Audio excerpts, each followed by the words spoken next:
En vez de ir como disminuyendo en la incidencia, han ido aumentando.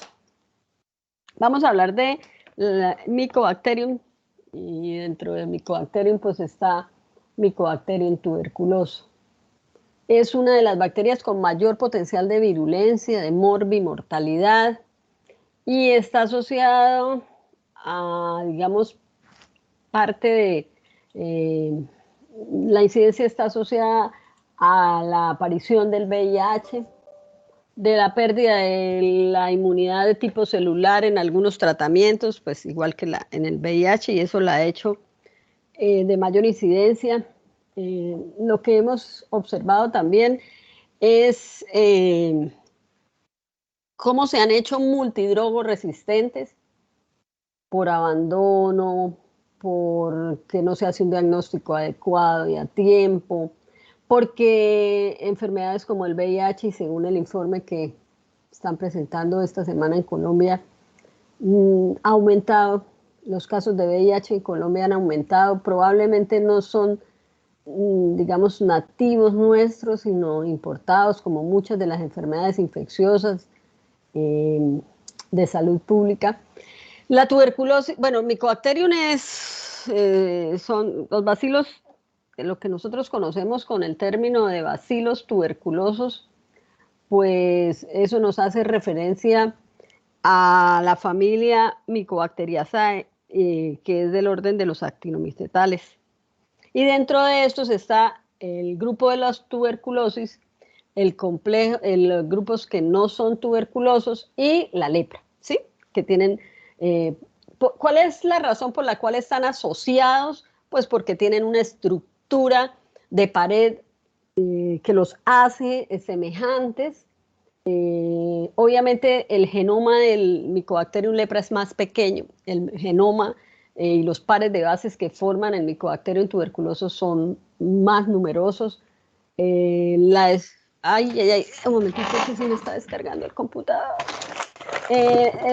Lo que hace que tenga pues componentes y bases que le permitan formar todas sus proteínas, toda su estructura de pared, que lo hace resistente y que los hace pues capaces de tolerar ambientes que no son, digamos, tan sencillos de tolerar, la desecación, el calor, pero hay algunas circunstancias que lo pueden inactivar y ya lo vamos a ir hablando, algunos componentes. De manera que vamos a hablar de Mycobacterium tuberculosus, de los del complejo de la tuberculosis, que está el Mycobacterium tuberculosis y el Mycobacterium bovis.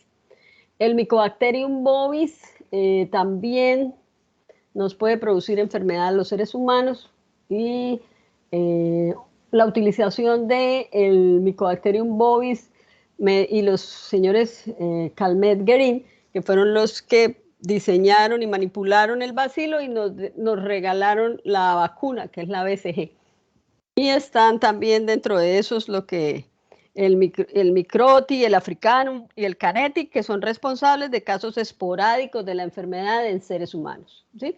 Y los que son del complejo no tuberculosos, que se han hecho digamos, emergentes, precisamente por esas enfermedades que afectan, limitan o deprimen definitivamente al sistema inmune, teniendo en cuenta que la respuesta inmune que es específica, capaz de limitar al Mycobacterium, son los CD4 y los CD8 y todo, pues, toda esa estructura después que viene cuando ellos se activan. Si no hay CD4 y CD8 en un número adecuado para que sean capaces de afrontar, enfrentar y limitar al Mycobacterium, pues lo que vamos a tener es la tuberculosis. La otra mirada que tenemos nosotros que tener es que la tuberculosis no es solamente pulmonar, aunque es la que con mayor frecuencia puede suceder en los seres humanos. El Mycobacterium tuberculoso por la vía aérea, no, puede llegar incluso no, a cualquier órgano. Y la forma más frecuente de infección es a nivel pulmonar, y es la más fácil de diagnosticar, de identificar en las muestras que se recuperan del paciente, mientras que en los otros órganos o sitios anatómicos a veces se complica ese diagnóstico. ¿Quiénes son? Pues son bacilos delgados que se tiñen con dificultad y que demuestran la propiedad de ácido resistencia, y por eso se habla de bacilos ácido alcohol resistentes. Es parte de esa coloración de Ziehl-Neelsen que se les hace, porque la coloración de Gram no puede pasar esa estructura de pared que ácidos micólicos y ceras. Entonces los señores diseñaron una coloración que mediante el calor permite que el colorante primario, que en el caso del Ziehl-Neelsen en la fuchina, logre ingresar y fijarse en la pared. La pared obviamente tiene peptidoglucano similar al de otros organismos gram positivos. Ahí van adheridos muchos polisacáridos de cadena ramificada, proteínas, lípidos. A lo largo de toda la pared celular hay porinas y otras proteínas. Es importante tener en cuenta la presencia de ácidos grasos de cadena larga, que son los ácidos micólicos, y de ahí deriva el nombre, por los cuales recibe el nombre, y el lipoarabinomanam, que es una proteína estructural que es la que interrelaciona con el sistema inmune, desencadenando ese complejo lipídico polisacárido que se extiende de la membrana plasmática a la superficie. El lipoarabinomanam también está en las bacterias, Mycobacterium leprae. Entonces comparten esa estructura antigénica, y por eso ha resultado de protección frente a la lepra la vacuna de la BCG. Entonces, porque pues el sistema inmune tiene digamos, una información en referencia a que debe estructurar una respuesta inmune adecuada a esos componentes, y lo hace de todas maneras. Esa capacidad de resistencia a la decoloración mediante el ácido alcohol ácido, digamos que es lo que permite que nosotros podamos haber observado en el microscopio la presencia del bacilo de Koch, que es lo que permitió y derivó todo lo que nosotros conocemos en relación a Mycobacterium. Obviamente, pues hoy en día hablamos de biología molecular, de todo el genoma de la bacteria, y eso pues ya nos abrió otro horizonte para la interrelación, para entender cómo es que se hace todo el proceso infeccioso. Nosotros no somos el hábitat del Mycobacterium tuberculoso. Puede vivir en el suelo, en el agua, en las otras personas, y ahí es donde se mantiene el ciclo, en esas personas enfermas, bacilíferas, que son de quienes se derivan esos propágulos del bacilo en una cantidad adecuada para poder infectar a cualquier persona que conviva con él.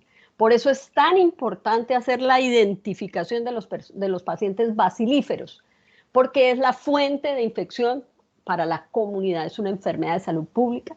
Al paciente hay que identificarlo para tratarlo y evitar que muera, porque la tuberculosis es una enfermedad mortal, y para evitar que pueda infectar a toda la comunidad que está en contacto con ese paciente, de su círculo íntimo y del menos íntimo, porque también lo puede hacer. Ahí en esa imagen que ustedes están observando, pues está la estructura de la pared, la membrana celular, las porinas, y vamos de abajo hacia arriba. El péptidoglucano, y miren que es un péptidoglucano abundante, con sus enlaces y demás, y está el lipoarabinomanam, los ácidos micólicos, y todo eso que hace, y él produce pues proteínas, SAT6 y demás. Todo eso lo hace fuerte, resistente, capaz de producir una respuesta inmune que en otras a veces es la que produce todo el daño sobre el tejido de los alvéolos y del pulmón. Eso es lo que uno observa en una lámina de una coloración de Ziehl-Neelsen. Esos bacilos fucsia, porque retienen el colorante primario, ¿sí? Todo lo que no es Mycobacterium, cuando se somete a la acción del alcohol ácido, se decolora. Menos, pues obviamente los Mycobacterium retienen la fuchina. Y cuando se pone el colorante de contraste, que es azul, entonces toma ese color. Todo lo demás que no sea Mycobacterium va a tener un color azul. Bueno, para el crecimiento son de crecimiento lento, ¿sí? Entonces es una muestra que hay que sembrar en los medios, tenerla por lo menos un mes más o menos. Hay que revisarla periódicamente, a ver si ya está creciendo, qué tipo de crecimiento tiene, porque a veces ese crecimiento en cordón es sugestivo de virulencia. Se hacen pruebas para hacer diferenciación entre Mycobacteriums y entonces se hace esa deformación de cordón, que el que hace eso es el Mycobacterium tuberculoso. La niacina es positiva para el Mycobacterium tuberculoso, la producción de nitratos. El Mycobacterium tuberculoso no produce pigmento, al contrario, por ejemplo, de las especies no tuberculosas. Eso es la expresión del fenotipo mediante sustratos y demás, y es lo que hablamos nosotros de la parte microbiológica. Obviamente, entre los mismos del complejo tuberculoso hay que hacer pruebas de diferenciación. Generalmente la niacina, el nitrato, la ureasa, todo eso a ver, y el Mycobacterium tuberculoso es positivo para ureasa, nitrato positivo, niacina positivo, y esas son pruebas bioquímicas que nos permiten hacer diferenciación. Tiene una resistencia poco común ante el secado y desinfectantes, pero no al calor, pues por encima, digamos, de los 40, 42 grados centígrados o el punto de ebullición. ¿Qué es lo que pasa con esa resistencia a la desecación y a los desinfectantes? Que a veces la gente no tiene la precaución de no, o de lavarse bien las manos con buen jabón y demás, o a veces como la persona empieza a producir secreciones, lo que hace es escupir, y escupe incluso en las casas, ¿sí? Y conviven con niños, los niños juegan en el piso, la saliva se seca y el bacilo queda ahí, con toda la viabilidad, con toda la capacidad infectante, y entra en contacto pues con las personas, con las manos, se la llevan a la boca o a la nariz, y los niños pueden sufrir infección de ese proceso de convivencia con pacientes que no tienen el adecuado cuidado para, pues, digamos, no tener o no transmitir el proceso infeccioso. A veces no saben que están infectados, ¿sí? Pero pues las personas no deberían estar eliminando sus secreciones en sitios donde puedan tener contacto con otras personas. Para parte de lo que es el diagnóstico e identificación, una de las pruebas que se hace es la PPD, que es lo que se conoce como tuberculina, que es una mezcla de proteínas de tuberculina. Es un derivado proteico al que se le hace un proceso, pero que desencadena una reacción de tipo celular, una hipersensibilidad retardada, y entonces pues esto es lo que se puede mirar dentro de esa parte epidemiológica. No son pruebas diagnósticas, son de tamizaje, pero completan el diagnóstico de acuerdo al diámetro. ¿Cuándo empezó a afectarnos de manera importante la tuberculosis a los seres humanos? A medida que se hizo la industrialización y las personas dejaron de vivir en el campo, donde no había hacinamiento, donde había buena, vivían con buena aire y demás, y tuvieron por economía que engrosar la mano de obra en las ciudades, y esa gente pues vivía hacinadas en casas o en inquilinatos y demás. Y esa convivencia, casi que en promiscuidad, digámoslo así de alguna manera, pues facilitó el contagio. De los siglos XVIII y XIX fue muy alto. No quiere decir que ahora no haya un número importante de pacientes.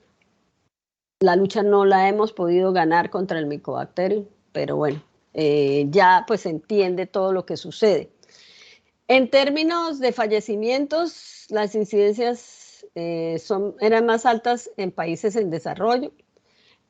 La mortalidad por tuberculosis en Colombia para el 2019 fue 2.24 por cada 100.000 habitantes, mientras que en los datos preliminares para el 2020 fue de 1.31 por cada 100.000 habitantes. Así uno diría que pues está disminuyendo, pero es una enfermedad que tiene un complejo o está relacionado directamente con la parte socioeconómica, la mala alimentación, el hacinamiento, el desplazamiento, el alcoholismo, la utilización de drogas, el VIH, todo eso puede facilitar la aparición de casos de Mycobacterium en tuberculoso. Es un problema de enormes dimensiones en el mundo entero. Según la Organización Mundial de la Salud, un total de 1.4 millones de personas murieron de tuberculosis en 2019. O sea, 208.000 personas con VIH. Fíjense cómo está relacionado con el VIH sin tratamiento. Sí, el paciente que está recibiendo terapia antirretroviral pues tiene un buen recuento de CD4, baja copias del VIH y entonces no debería sufrir de estas comorbilidades. La tuberculosis es una de las 10 principales causas de muerte y la principal causa por un único agente infeccioso por encima del VIH-Sida. No se necesita una comorbilidad para morirse de tuberculosis. El solo Mycobacterium es capaz de producir la muerte del paciente. Por eso es una de las bacterias con mayor potencial de morbimortalidad. Se estima que en 2019 enfermaron de tuberculosis 10 millones de personas en todo el mundo, 5.6 millones de hombres, 3.2 millones de mujeres y 1.2 millones de niños. Está presente en todos los países y grupos de edad y el problema es que es una enfermedad que es curable y prevenible, pero sigue siendo curable en la medida en que los protocolos de administración del tratamiento se cumplan a pie de letra, que no haya abandonos ni interrupciones, porque eso nos está enfrentando a cepas multidrogoresistentes. Y entonces ahí ya estamos perdiendo la pelea nosotros contra el Mycobacterium. Acabar con la epidemia de tuberculosis para el 2030 es una de las metas de los Objetivos de Desarrollo Sostenible relacionados con salud. Hay países todavía con altísimas incidencias de Mycobacterium tuberculoso, donde la vacunación es muy baja, como son Afganistán, Pakistán, en África. Entonces, probablemente porque la salud pública no está muy bien organizada y entonces no hay cobertura ni para la vacunación ni para el seguimiento a los posibles nuevos casos, la reinfección y la reactivación, que es lo que puede suceder con la tuberculosis. La tuberculosis puede empezar por una primoinfección, o puede suceder por reactivación de bacilos que han quedado en forma aquiescente o latente en el paciente que ha sido tratado, porque a veces no se puede eliminar todo el 100% de bacterias y entonces eso genera un grupo de bacterias ahí en forma latente dentro de esos espacios que abre a nivel del tejido del pulmón. Y en algún momento de la vida de la persona, cuando hay una depresión de los CD4 y los CD8, pues este microorganismo se reactiva y empieza nuevamente toda la sintomatología propia del proceso de pasar de la infección a la enfermedad. Y lo mismo la reinfección. La persona tiene algunas, digamos, condiciones en su estado de salud que facilitan el que se genere la enfermedad, la infección y la enfermedad. Porque a lo largo de la historia de nuestra vida y más cuando trabajamos en salud, pues estamos en la posibilidad de tener contacto con el Mycobacterium, ¿sí? Porque los pacientes que tratamos pueden estar enfermos o están enfermos y lo sabemos, pero hay que atenderlos. Cada uno desde su rama, de donde esté ejerciendo en la salud. Son pacientes que hay que atenderlos aunque no pertenezcan a ningún régimen de salud, bien sea el contributivo o del subsidiado, obviamente porque es salud pública. Entonces hay que atenderlo. las muestras que se usan para procesar, hay que procesarlas así no pertenezca a ningún régimen. Incluso pues ahora con esta ola que tenemos nosotros de inmigrantes y demás, y hay que procesarlos inmediatamente, no importa la hora, porque el tiempo, el tiempo es importante en la tuberculosis, en el diagnóstico de la tuberculosis, ¿sí? Porque entre más rápido empieza el tratamiento, menos bacterias va a tener el paciente y es más fácil poder eliminarlas. En la corte de la semana epidemiológica 38 del 2020, en el país la tasa de incidencia de tuberculosis de todas las formas está en 14,83 por cada 100.000 habitantes y ha presentado una reducción de 5,58 en comparación con el mismo corte del año 19, donde se encontraba en 20,40 por cada 100.000 habitantes. La de mayor incidencia es la pulmonar, con una tasa de 12,09 por 100.000 habitantes y ha presentado una reducción de 4,93 comparado con la misma semana del 2019. La extrapulmonar, y para recordar que la única forma de tuberculosis no es la pulmonar, en una tasa de 2,74 por 100.000 habitantes y ha presentado una reducción del 0,65 comparado con la misma semana del año anterior.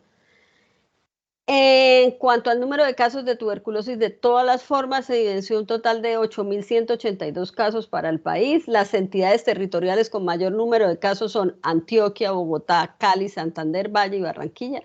Y las que tienen menor número de casos son San Andrés, Vaupés, Guainía, Amazonas y Bichada. Es una enfermedad de salud pública, es obligatorio reportar en las semanas epidemiológicas porque el CIVIGILA está pendiente de todo esto. Este cuadro se los traje para que miraran esto en 2018, la cobertura de la BCG, de la vacunación en BCG. Y fíjense que en la parte central de África, digamos que hablan de un porcentaje entre el 0 y el 49.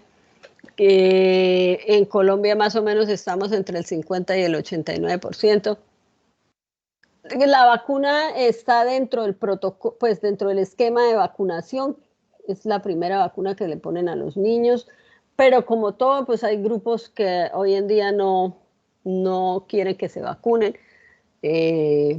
No hay información en lo que ustedes ven ahí en blanco, y el verde oscuro es donde hay casi un 100% de personas vacunadas.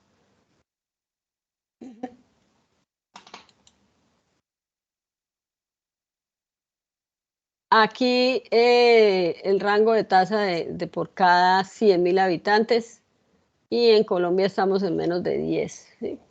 El colorcito más oscuro corresponde a lo que siempre hemos pensado en relación al África y lo que les acabo de decir de Afganistán, Pakistán y todos esos países que pues a veces es difícil, a veces por las guerras y todo, y la religión a veces también influye mucho, ¿sí?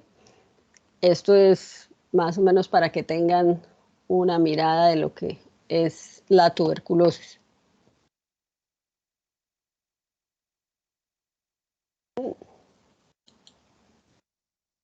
Bueno, y la tuberculosis en Colombia, donde el azul oscuro es mayor de 2,05. Bueno, ¿cuál es el riesgo de empezar a tener una primoinfección con el Mycobacterium tuberculoso? El riesgo más importante es la infección, el contacto con la persona que consideramos nosotros un altamente infectante, que es el paciente bacilífero, porque nosotros somos el hábitat, digamos, donde le gusta estar al microorganismo, en donde permanece, pero nosotros no somos portadores sanos del Mycobacterium tuberculoso. Es decir, la persona que tiene Mycobacterium tuberculoso está infectada y va a estar enferma o está enferma. Entonces, no es que yo soy portador sano de Mycobacterium tuberculoso, no. De manera que la primoinfección deriva de estar en estrecho contacto con las personas que están enfermas o la persona que está enferma. Por eso es importantísimo identificarla. Por eso la búsqueda de esas personas es una labor que se debe cumplir siempre para evitar la propagación de la enfermedad. Es que es una enfermedad con un alto costo económico por el tratamiento, por un alto costo, bueno, lo dije en el orden equivocado, primero en el alto costo social, porque es una enfermedad que todavía tiene mucho componente emocional cuando a la persona se le dice que tiene tuberculosis, y eso que hoy en día pues no se separa del grupo familiar como se hacía antes. La morbilidad por tuberculosis está determinada por los riesgos de infección. Entonces, el que usted se enferme depende de los riesgos de infección, es decir, que usted esté bien alimentado, que no viva hacinado, que no tenga enfermedad que comprometa la respuesta inmune, que no tenga factores de riesgo, porque eso es lo que genera la enfermedad. El riesgo es mayor de sufrir la enfermedad en el primer año de la primoinfección. Si usted tuvo contacto con una persona que está enferma y pasa un año, lo más probable es que usted ya no vaya a desarrollar la enfermedad, que su sistema inmune de alguna manera fue capaz de eliminar, porque de todos esos encuentros nuestros con el Mycobacterium tuberculoso, pues el sistema inmune, no sé, hasta el presente, porque nunca hemos tenido la enfermedad, pues los ha eliminado, ¿sí? No pasa más allá del primo contacto. Hay mayor riesgo en la infancia, en el grupo etario entre los 15 y 25 años, en la vejez, sobre todo porque a veces esas personas adultas mayores que tienen una disminución en la respuesta inmune pues por los años, a veces viven solas, comen mal, viven con las condiciones de higiene muy precarias. Entonces, todos esos son factores de riesgo, ¿sí? ¿Quién está esperando? El SIDA, el alcoholismo, las personas que sufren de SIDA y de algunas enfermedades que digamos, como el alcoholismo, o que haya una disminución del sistema inmune, tienen un riesgo de 10% por año de sufrir enfermedad, mientras que las personas inmunocompetentes tienen un 10% en todo el curso de la vida. Fíjense cómo aquí quién determina el que seamos o no enfermos de tuberculosis, el sistema inmune, la buena alimentación, el ejercicio, todo eso que ya hemos venido hablando.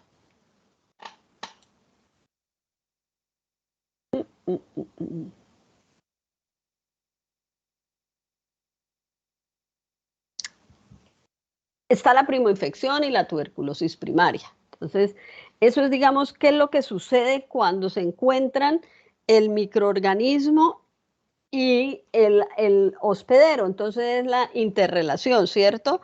Digamos que no hay un conocimiento completo de la interacción del bacilo tuberculoso con el hospedero humano. Lo que deriva de el estado de infección y enfermedad están determinados por esa complejísima relación que existe entre el hospedero humano y su sistema inmune, para tenerlo siempre, digamos, pendientísimo, el sistema inmune del hospedero y el micobacterio. Y los antígenos del micobacterium, porque ¿quién es el micobacterium? Pues todo eso que lo compone, ¿cierto? Todas esas proteínas que puede producir, todas esas lipoarabinomanán y demás que tiene, y entonces eso es lo que se interrelaciona con nuestro sistema inmune, y de ahí se deriva una respuesta inmune que todos esperamos que sea lo más acertada para que lo eliminen. Digamos que todos los eventos que suceden en relación y en torno a a esa interrelación entre el bacilo y el sistema inmune son lo que derivan en lo que conocemos nosotros en infección y enfermedad. Todo lo que sucede a ese alrededor, que es el encuentro entre el bacilo y el hospedero. Es lo que sucede con cualquier microorganismo, ¿cierto? Ese encuentro del microorganismo o de los virus con el sistema inmune, pues es lo que deriva en que la infección no pase más allá de infección o que termine en un proceso infeccioso. Lo primero, digámoslo, sería que es el primer proceso, es el encuentro del bacilo y la célula fagocítica, como es el macrófago. Ahí pues es crucial en la patogénesis de la tuberculosis. El bacilo tiene la capacidad para interactuar con estas células, sobrevivir y multiplicarse en ellas, y ahí es donde nosotros vamos perdiendo. O sea, es un microorganismo que se hace intracelular, que evita la acción del fagolisosoma, que los bacilos ingresan a los alvéolos en el lóbulo medio e inferior, bien ventilados, porque para recordar es de 100% aeróbico. Entonces, si no hay toda esa presión de oxígeno, no va a poder vivir. El bacilo utiliza receptores del complejo, digamos, TOL, que son dos receptores relacionados con el colesterol y receptores tipo CD y CR1, demás, y están localizados en la superficie de la membrana del macrófago y entran en contacto con el micobacterio. El lipoarabino manán en la superficie del bacilo lo que hace es mediar la interacción con los receptores del macrófago, entonces es importantísimo, ¿cierto? El lipoarabino, y está la proteína de SAT6 del microorganismo que facilita en etapas tempranas la unión a la lámina en la membrana basal. Entonces fíjense cómo está organizadito para poder entrar en interacción con nuestra macrófagos. Se forma el fagosoma porque hacen endocitosis, y el bacilo lo que hace es inhibir la maduración del fagosoma, porque evita que haya la unión con el fagolisosoma, y entonces ahí lo que hace es multiplicarse dentro del macrófago. ¿Y qué es lo que le permite eso? Viajar a otros sitios, ¿cierto? Hay la internación del bacilo en una vacuola fagocítica o fagosoma, y hay un retardo en la maduración de esta, inhibición de la fusión del fagosoma con el lisosoma, por lo que el bacilo no entra en contacto con pH ácido, con las enzimas intermediarias, reactivos de oxígeno, reactivos de nitrógeno y péptidos, de manera que hay una supervivencia y una reproducción dentro de la mayoría de los macrófagos, aunque algunas pues sí pueden cumplir con su cometido. El bacilo, pero hay que tener en cuenta que el bacilo es de crecimiento lento, entonces no es en 4 horas ni en 6 horas como sí lo hacen otro grupo de bacterias, y este se demora. De manera que los macrófagos con bacilos viables viajan a diversos órganos, y por eso es que puede entrar por la vía aérea, pero se puede ir a sembrar a otro órgano que no es el pulmón, ¿cierto? Porque no es camisa de fuerza que deba quedarse en el pulmón, ¿no? Él está ahí, está feliz viajando, y puede ir pues a través del sistema linfático sanguíneo a otros órganos.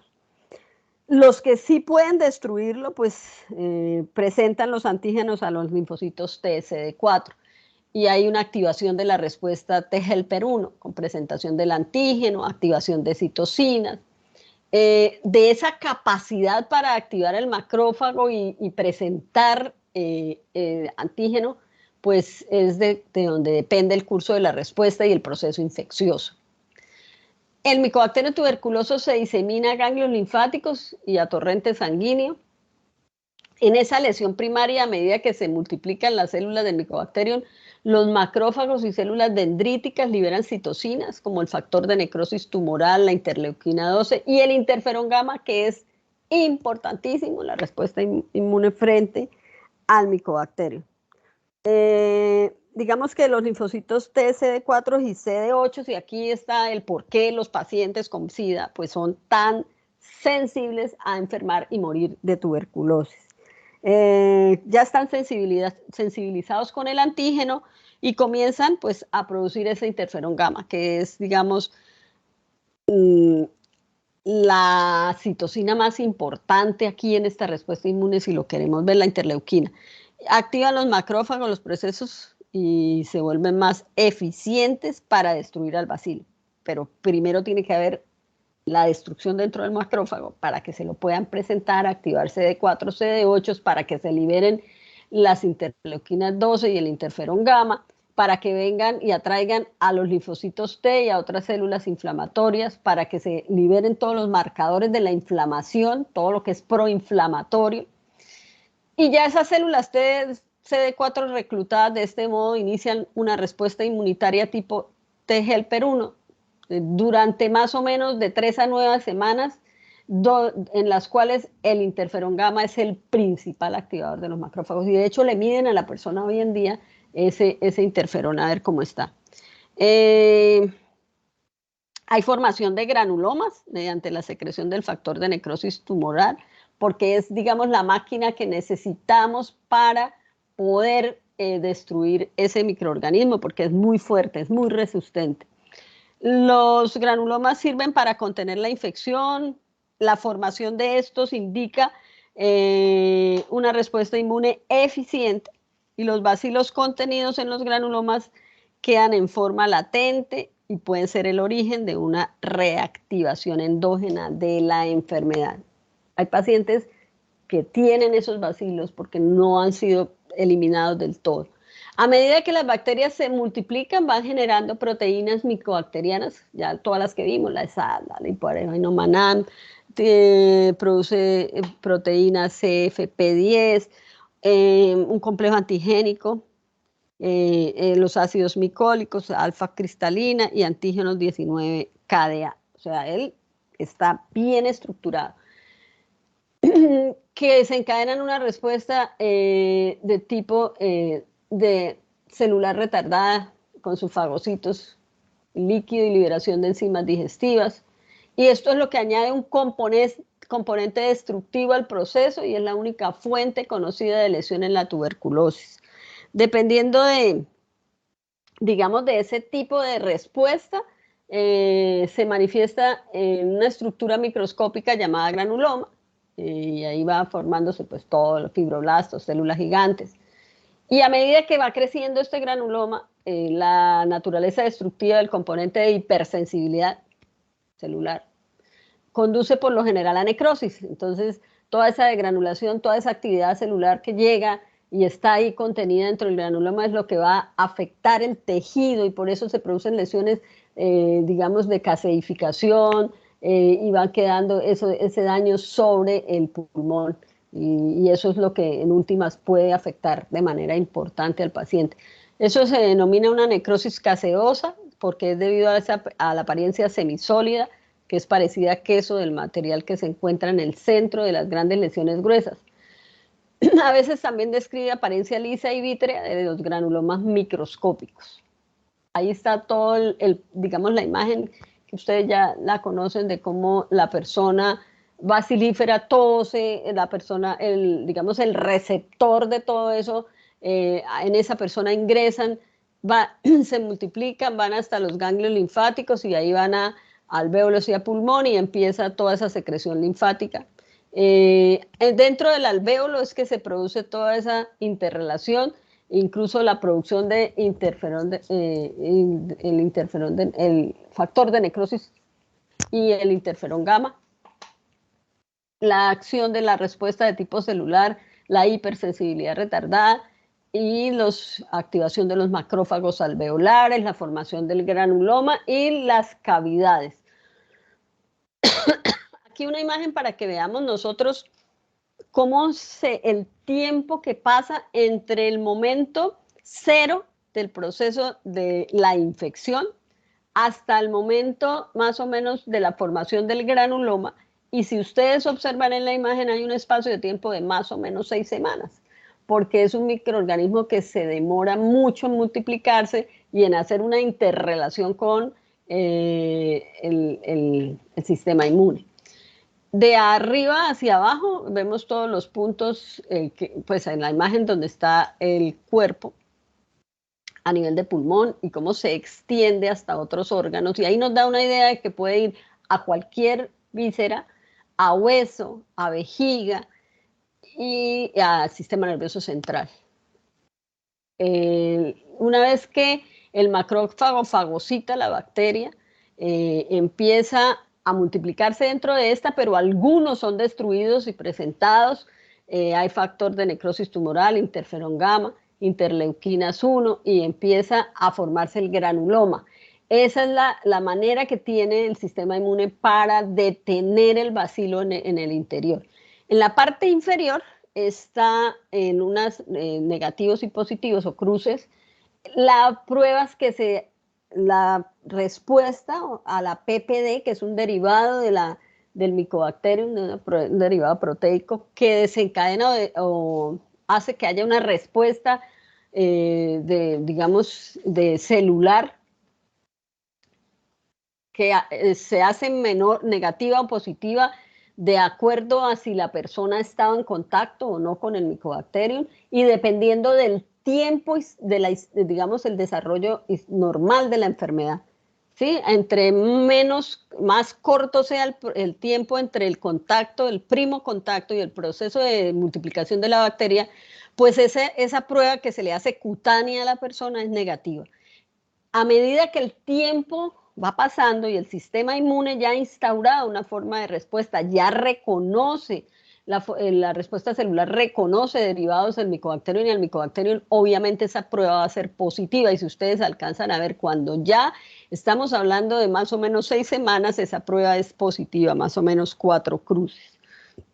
Entonces, digamos que el desenlace de la infección de enfermedad del encuentro entre el hospedero y el bacilo va entre el contacto con el bacilo, la destrucción de este por medio de los macrófagos y otras células alveolares, pues no se desarrolla infección. El paciente no crea memoria inmunológica del contacto con el bacilo, no hay hipersensibilidad retardada al derivado proteínico purificado o a la tuberculina negativa, porque el sistema inmune no, digamos, no hubo una completa presentación de antígeno, no hubo una respuesta complementaria, sino que los macrófagos lo destruyeron, que es lo que generalmente pasa en la mayoría de los pacientes. Ahora, podría derivarse en una infección primaria, que es la autolimitada en el pulmón, que es lo que se conoce con el nombre de complejo de Ghon, que sucede entre 4 a 7 semanas, se desarrolla una respuesta positiva y fue lo que vimos anteriormente en la imagen esta, como pasan más o menos 7 semanas.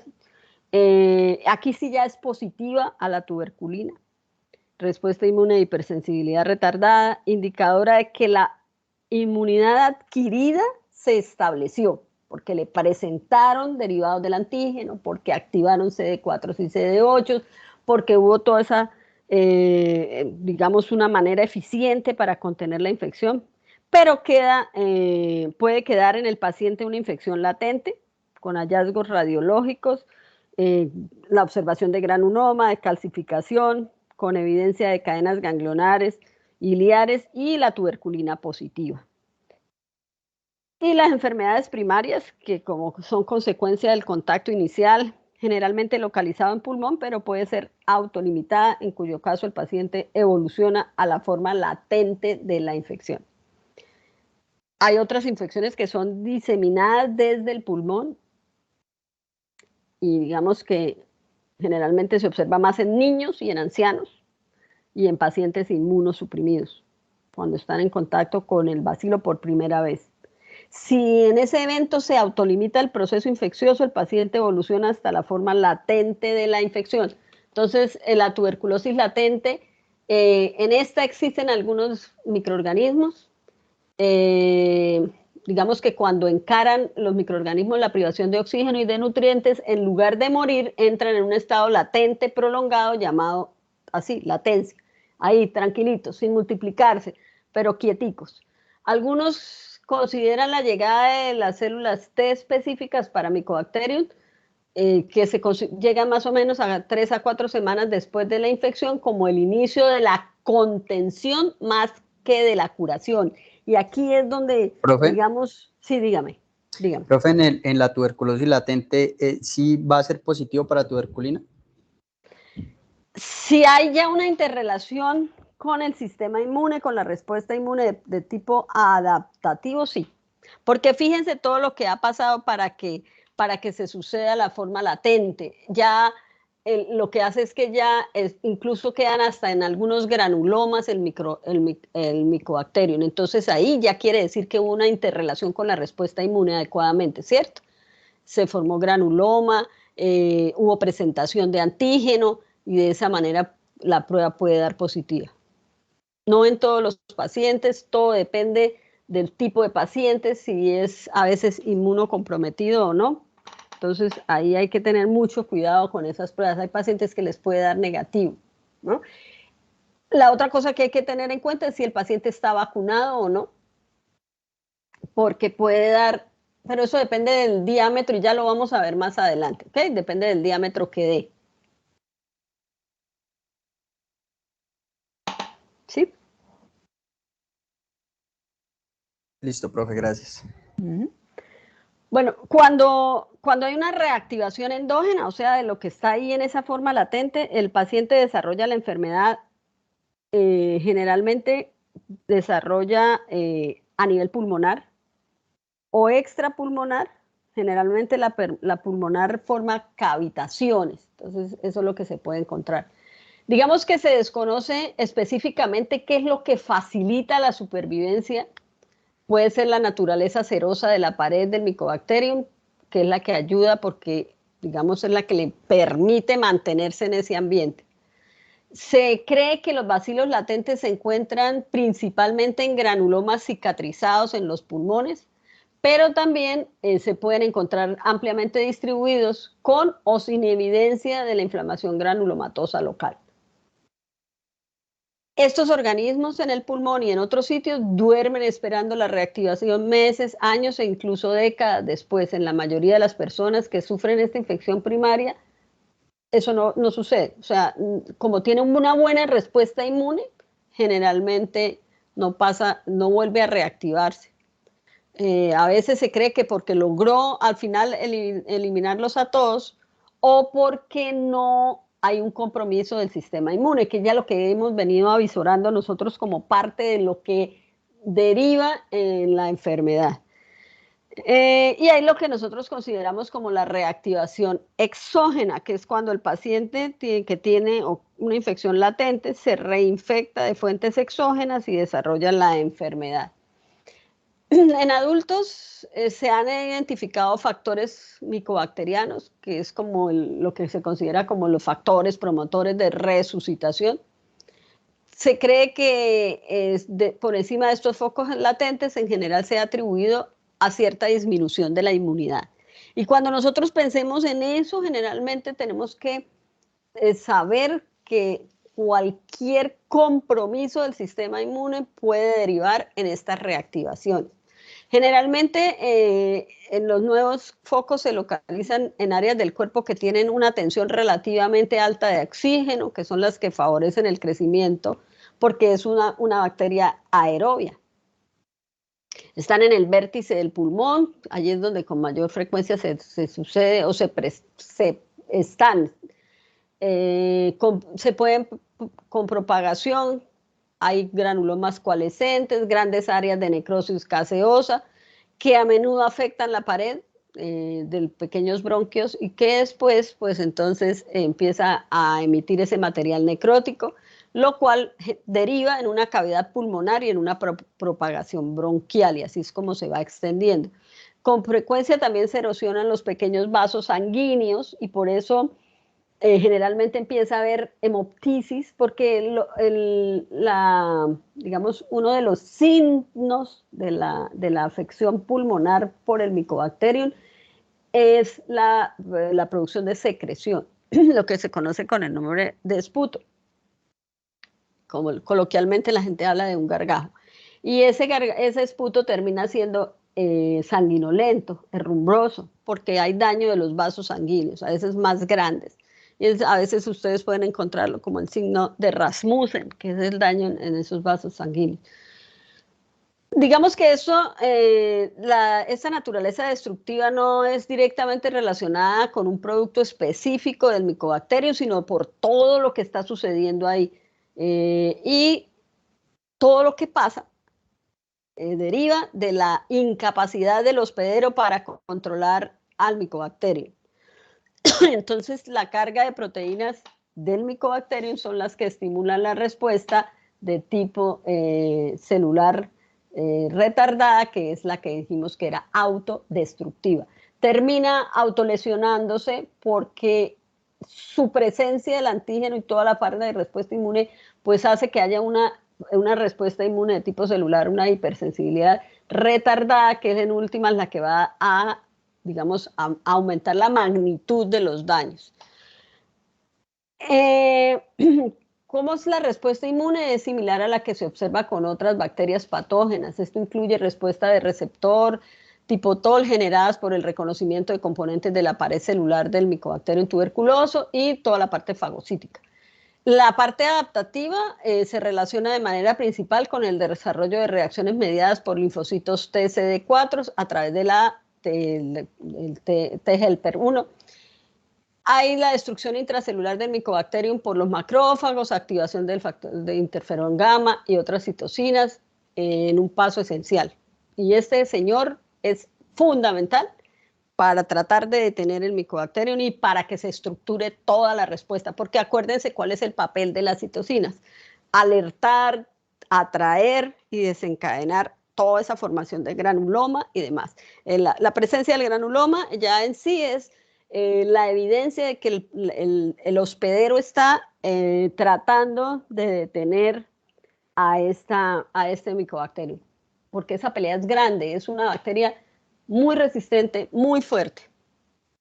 Durante la infección se generan linfocitos TCD8 citotóxicos que se cree que tengan alguna función, pues es complementar. La señora. Profe, un paciente que ya resolvió la tuberculosis deberían verse son cavitaciones, o sea, no granulomas activos. Activo como tal, no, pero sí sino quedan. como la cavitación, porque si Pero a estaría, veces, si pero se ve hay el pacientes. granuloma sería como latente, ¿no? Sí, pero ¿sabe qué es lo que pasa? Que a veces no todos los pacientes resuelven del todo. Y a veces se pueden encontrar pequeños granulomas o el granuloma como tal, que es parte ya de la respuesta y es en sí lo que a veces se demora en resolver, ¿no?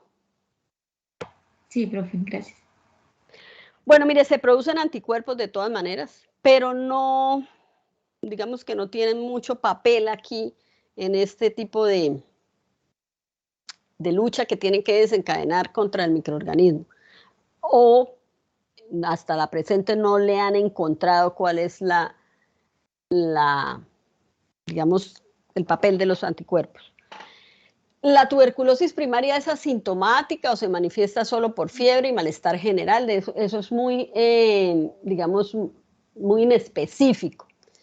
Generalmente lo que se puede observar en las radiografías son infiltraciones en las zonas medias del pulmón e inflamación de los ganglios linfáticos en el área alrededor del ilio. Cuando estos ganglios linfáticos se vuelven fibrosos y a veces se calcifican, porque acordémonos que allí va a multiplicarse y demás, entonces eso es lo que nosotros conocemos como el complejo de Ghon en las radiografías. Entonces, como la evidencia de que este señor tuvo, digamos, esta primoinfección. En cerca del 5% de los pacientes la enfermedad primaria no se controla y se convierte en el tipo de tuberculosis reactivada o se disemina a muchos otros órganos y eso es lo que se encuentra un tubérculo necrótico dentro de un vaso sanguíneo pequeño. En la reactivación, más o menos el 10% de las personas que se recuperan de una infección primaria desarrollan enfermedad clínica en algún momento durante su vida. Generalmente se ha observado en los países occidentales que hay reactivación de lesiones antes latentes con más frecuencia después de los 50 años y más frecuente en hombres. Eso sin contar con el VIH, ¿ok? Esto digamos que es cuando, digamos, sin asociarle aquí el SIDA. El VIH, la reactivación se asocia con un periodo de inmunosupresión precipitado por desnutrición, alcoholismo, diabetes, vejez y algún cambio notable en la vida. Mire por qué se observa en pacientes de 50 años, más de 50 años y del género masculino, porque por lo general se ha observado y se ha hecho estudios de los hombres que quedan viudos. Entonces les da pereza arreglar la casa, hacer buena comida, tener unas buenas medidas de higiene y esos son factores generadores de riesgo y del proceso infeccioso. En los jóvenes adultos que experimentan la inmunosupresión, generalmente acompañada a la pubertad y al embarazo. Hoy en día, pues generalmente cuando se sospecha tuberculosis también le hacen prueba de VIH, ¿sí? Es parte de los exámenes que se hace en la ficha que se hace al paciente. Y la tuberculosis primaria progresiva entre adultos jóvenes ha aumentado como una complicación del SIDA. ¿Cuáles son los síntomas que ustedes van a encontrar en ese paciente? Esos que a usted le van a hacer pensar, hombre, este señor o esta señora, este joven o este niño puede tener tuberculosis. No saquemos a ningún grupo etario, porque ¿cuál es el factor de riesgo? Convivir con personas que tengan la enfermedad, ¿cierto? Entonces, no importa la edad del conviviente, pues si ha estado en contacto con el bacilífero, lo más probable es que tenga enfermedad. Entonces, la tos es el síntoma universal de la tuberculosis. Hay pulmonar, que el problema son las otras. Pero a veces, por ejemplo, a nivel de riñón, puede producir infecciones urinarias con piuria, pero sin ver la bacteria. Entonces, eso es lo que puede pasar. En otros sitios anatómicos es más difícil y ya vamos a ver. Entonces, es ese sintomático respiratorio. Esa persona que tiene 15 días tosa y tosa y tosa sin que ya o sea, descartando ya clínicamente que haya otro agente, porque otro agente puede ser el que esté produciendo esa sintomatología. En inicio la tos es seca, pero a medida que progresa la enfermedad y ya vimos cuál es la interrelación con nuestros alvéolos y pulmones y por qué empieza a producir secreción, por qué deja de ser seca y todo lo demás, ¿cierto? Proceso inflamatorio, la producción de daño, el moco, todo eso. Entonces, moco, pues secreción abundante, espesa, a veces de color verdoso, y como último vimos que se dañan los pequeños vasos o más grandes y empieza a haber sangre. Y aquí ya, pues prácticamente la bacteria y la respuesta inmune están destruyendo el pulmón. Y esa persona va a terminar sin cómo respirar, ¿cierto? Sin alvéolos y demás. Obviamente es un proceso infeccioso derivado del contacto con una bacteria, entonces, ¿quién va a estar ahí? La fiebre, porque la fiebre es ese signo, del proceso infeccioso. Antes del uso de los antibióticos, la humanidad le tenía miedo, o todavía le tenemos, al proceso a la fiebre. Porque cuando uno tiene fiebre es porque el sistema inmune está actuando y porque algo está pasando. Entonces, fiebre, malestar general, es un paciente que tiene astenia, adinamia, pérdida de peso y pérdida de peso ponderada, ¿no? Sudoración que generalmente es nocturna. A medida que progresan, a medida que avanza la enfermedad. Entonces es un paciente que puede perder 10% de peso, suda copiosamente en la noche, tiene fiebre, tiene malestar, no le provoca moverse, tose todo el día, o sea, de verdad está enfermo. En un sentido radiográfico, entonces hay infiltrados que aparecen en los vértices del pulmón, se juntan para formar cavidades con destrucción progresiva del tejido pulmonar. Con menor frecuencia, la reactivación de la tuberculosis puede ocurrir en otros órganos como riñón, hueso, ganglios linfáticos, cerebro, meninges, médula ósea, intestino. Generalmente la complicación, por ejemplo, en el SIDA es a nivel del sistema nervioso central. La enfermedad en estos sitios va desde un granuloma similar al del pulmón hasta meningitis crónica mortal. Sin tratamiento, esta enfermedad, la tos, la fiebre, la pérdida de peso progresivas asociadas con la tuberculosis pulmonar crean una especie de incendio que consume internamente al paciente y que en general toma de 2 a 5 años para causar la muerte. Entonces, hubo épocas de la historia de la humanidad que les parecía romántico morirse de esta enfermedad. Eso de romántico no tiene absolutamente nada, ¿cierto? Entonces, digamos que las manifestaciones clínicas de la tuberculosis son de 2 categorías: sistémicas relacionadas con la infección por sí misma y locales determinadas por el órgano o sistema comprometido. En el curso, pues en lo que es el SIDA ya, y es que cuando hablamos de SIDA hablamos de pacientes con menos de 200 células o 400 CD4. Y si en este tipo de pacientes o con otro tipo de compromisos de los linfocitos T, el curso, o sea, el proceso entre la infección, la enfermedad y la muerte son más rápidos. Aquí está la PPD, que es lo que se pone ahí como vemos en la imagen, en el antebrazo, es un derivado de la proteína. Y se mide por la induración, el diámetro, después de más o menos 48 a 72 horas, para poder que haya la reacción del derivado con la respuesta inmune de tipo celular. Si vamos de izquierda a derecha, en la imagen inferior, cuando no hay induración, pues es la ausencia de exposición previa o una enfermedad primaria inicial.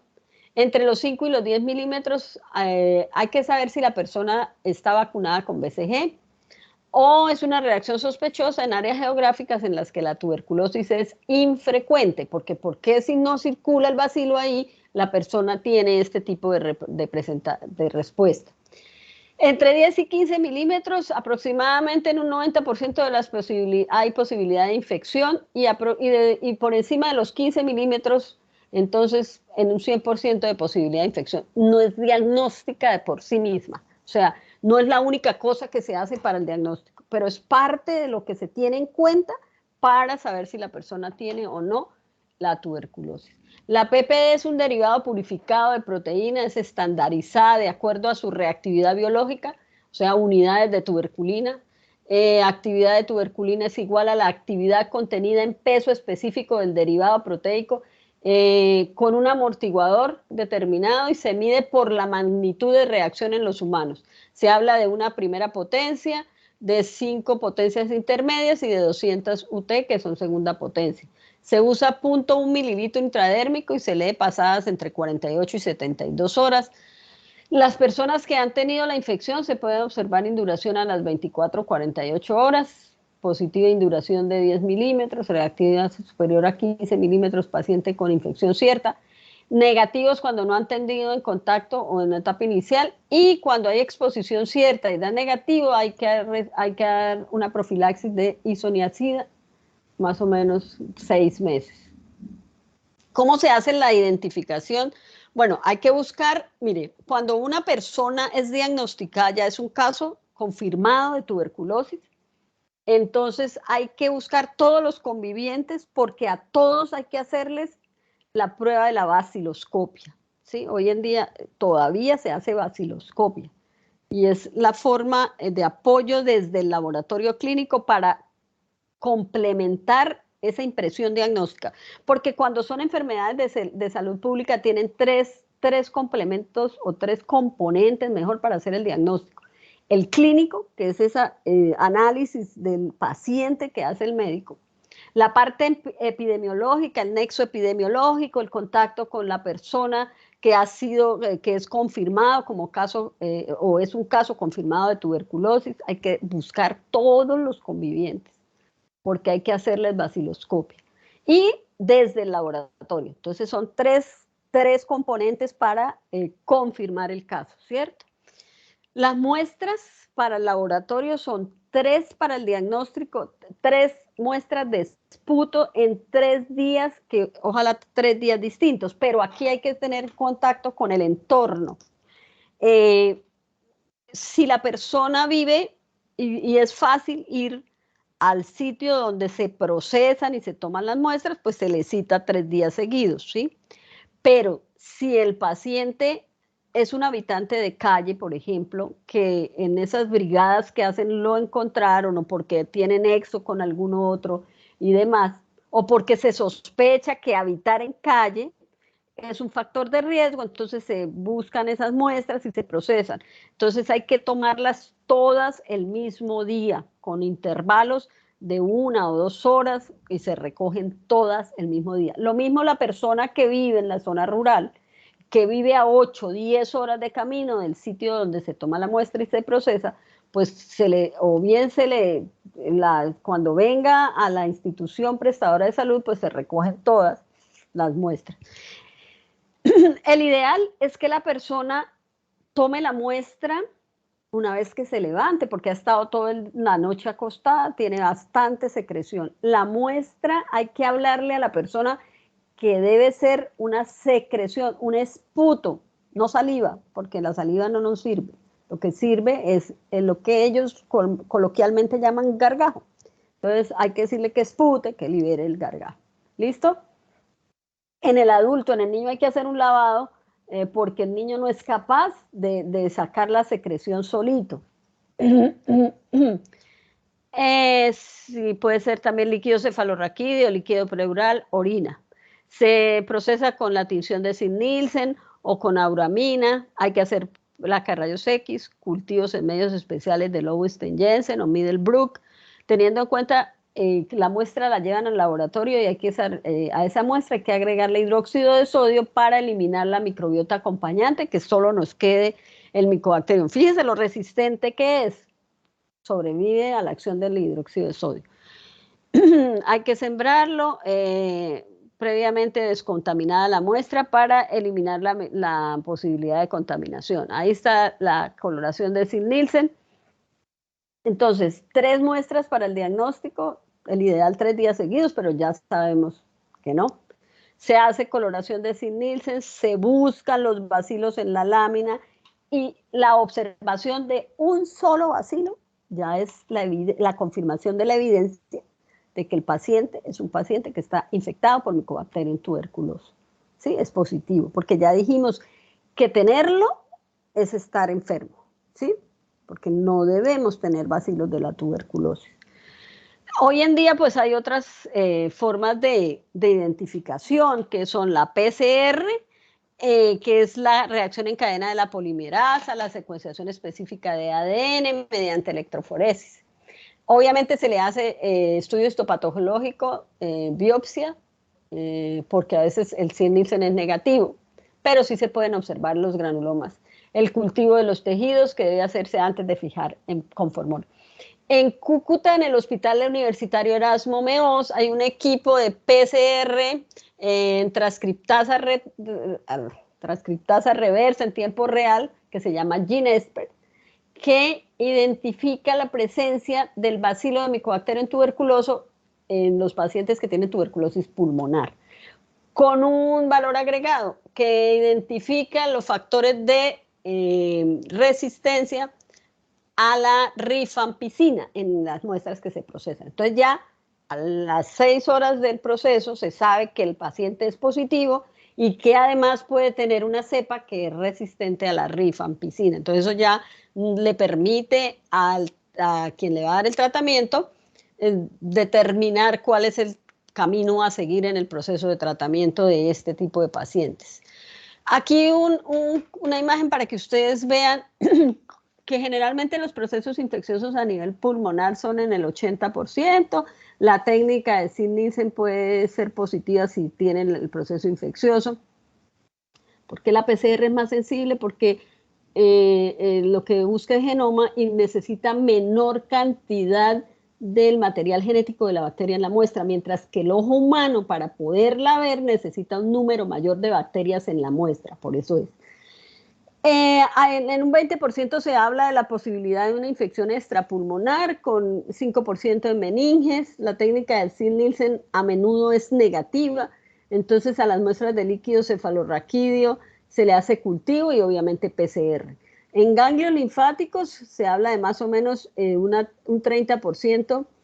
Generalmente la biopsia se hace para que le hagan, pues en el histopatológico le hacen Sid-Nielsen, cultivo de Mycobacterium tuberculoso, estudio histopatológico. A nivel pleural, el líquido de derrame pleural suele ser negativo para Sid-Nielsen, entonces se hace biopsia y cultivo y todo lo que corresponde pues a biopsia pleural y el estudio histopatológico. A nivel genitourinario, se cree que hay más o menos un 10% de incidencia. Se observa piuria estéril, o sea, se hace el parcial de orina, incluso se hace coloración de Gram de la muestra, se ve que hay polimorfonucleares, pero no se observa la bacteria porque no se colorea con Gram. 3 muestras completas de la orina de la primera hora de la mañana, a nivel osteoarticular, entonces aspirados, biopsias para Sid-Nielsen, para cultivo y para estudios histológicos. Hay un 20% de miliar, pericárdica y peritoneal. Entonces se hacen aspirados, biopsias para técnica de Sil-Nielsen, el cultivo de Mycobacterium tuberculoso y el estudio histopatológico.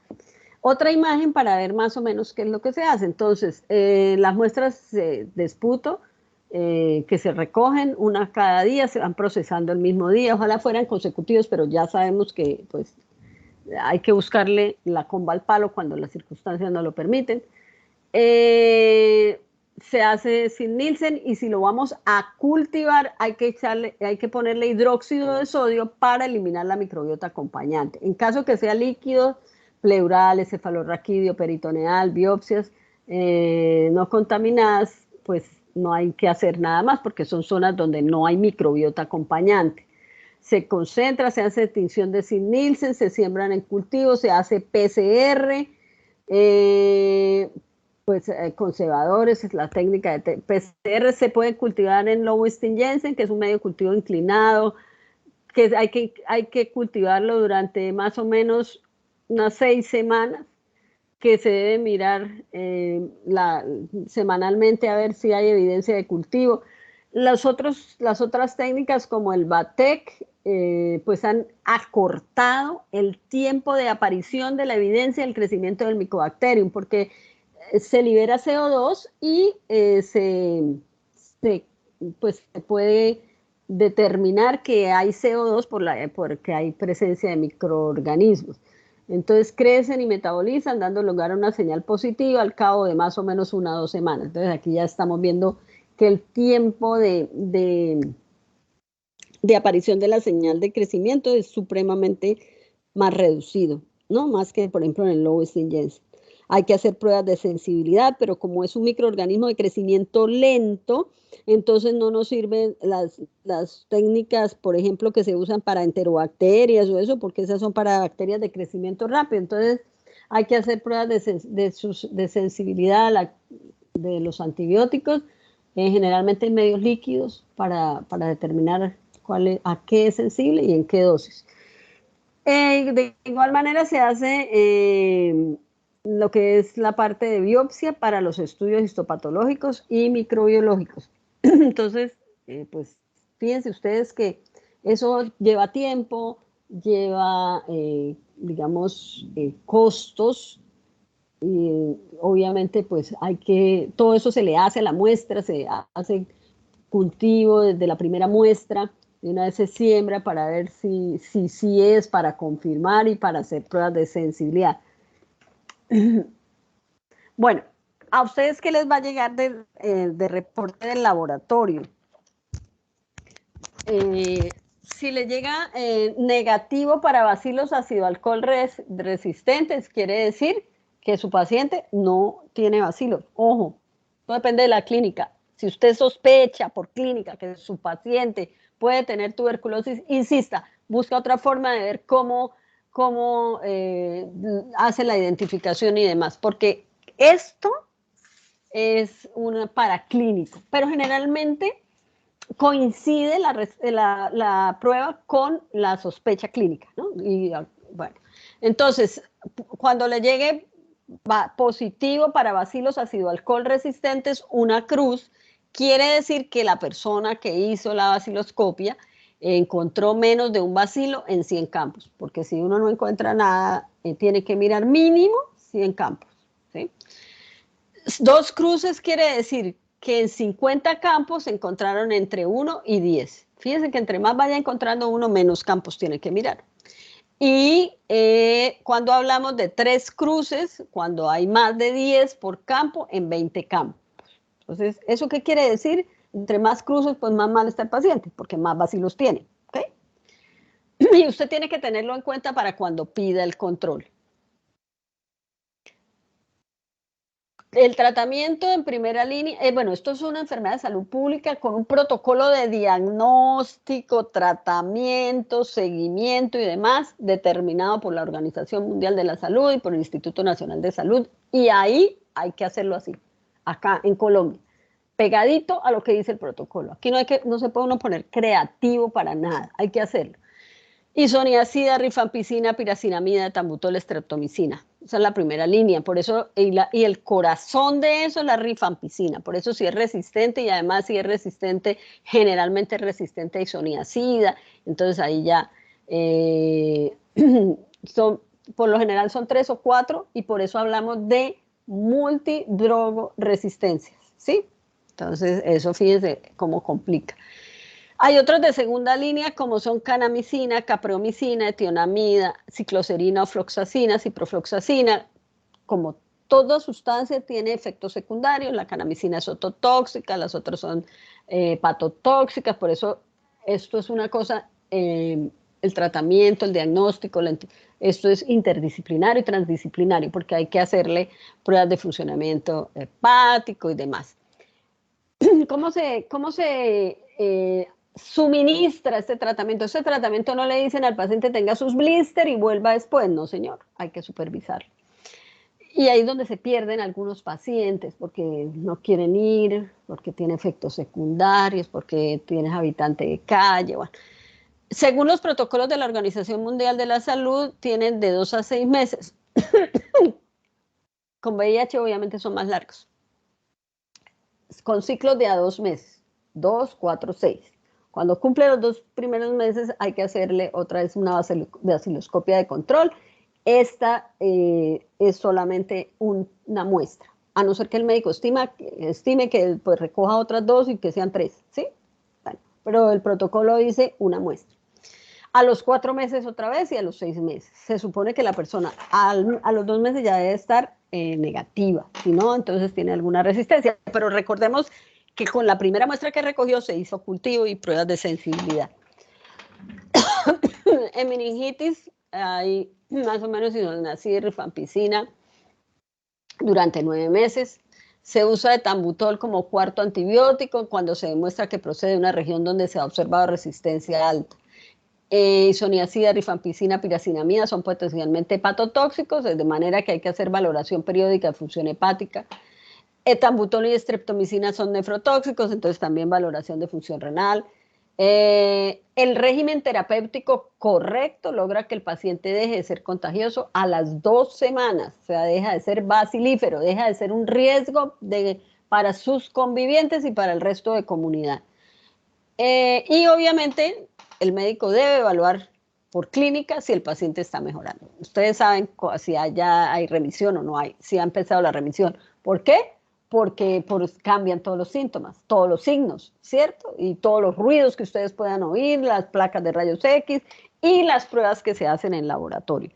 Hoy en día el ideal sería para el diagnóstico la prueba de PCR, ¿sí? Porque obviamente disminuye la necesidad de la observancia del ojo humano de la mayor cantidad de bacilos, porque ahí está el material del genoma de la bacteria.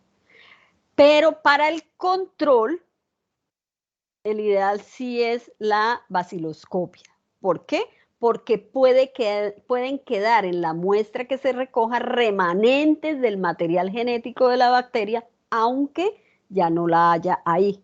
Entonces podríamos decir falsos positivos en pacientes que han recibido terapias de antibióticos y eso nos complicaría todo el informe en relación a si todavía hay sensibilidad a determinados antibióticos, porque esto está supervisado a medida que surgen resistencias y todo, porque obviamente los que hacen todo el manejo de los antibióticos en las Américas y en la Organización Panamericana de la Salud hacen una vigilancia estricta de la aparición de resistencias, porque obviamente no se puede por ahora dejar que no haya tratamientos contra o para ningún proceso infeccioso, y menos para esto que tiene ese potencial de virulencia y de mortalidad. Bueno, digamos que en las formas extrapulmonares hay que también pues apegarse a protocolos. Los pacientes a los 6 meses ya son completamente, no se puede interrumpir el tratamiento aunque al primer control de negativo, ¿sí? No se puede interrumpir. Hay que cumplir exactamente con el protocolo. O sea, los 3 ciclos, ¿sí? Y si son más ciclos, pues eso depende del paciente. ¿Tienen preguntas?